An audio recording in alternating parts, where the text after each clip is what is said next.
Ich habe gemerkt, dass die Leute, die eben zeitgenössische Musik machen, sehr offen sind für alles.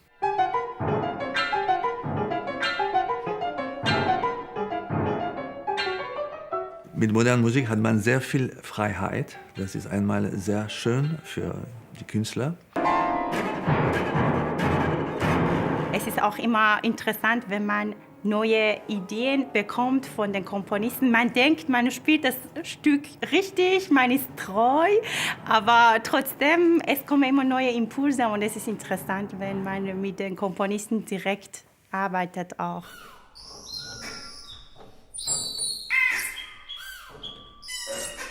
Moderne Musik ist natürlich sehr nah und es ist alles aktuell. Die Komponisten sind da, die Leute, die die Musik schreiben. Man hat diesen Kontakt mit denen.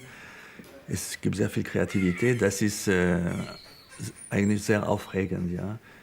Es ist so, vielleicht, man hört sogar mehr in moderner Musik. Zum Beispiel, wenn eben auf Klang geht, dann muss man wirklich hineinhören und hineinspielen.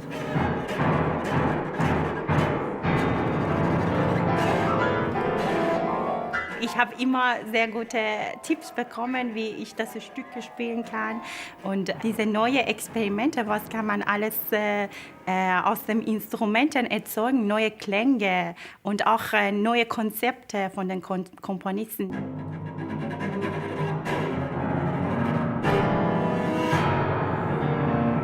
Das sind im Prinzip zwei Kurse zusammengefasst. Das ist der Kurs für die Komponisten.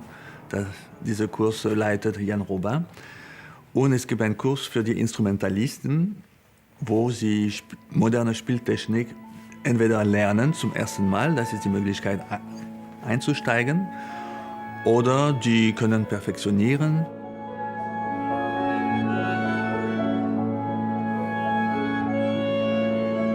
Das Erste, was ich lernen musste, ist Rhythmus, mal zählen, Quintolen spielen und so.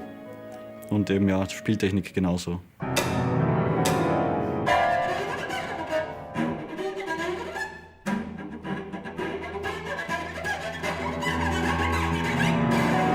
Unsere Tutoren sind alle spezialisiert, spielen mit moderner Musik, spielen alle im Ensemble, berühmte Ensemble für moderne Musik. Es gibt auch einen Gastkomponist jedes Jahr und dieses Jahr ist der Tristan Murail dabei. Wir haben viel vor und ich hoffe, das wird ja sehr geschätzt und Leute werden kommen.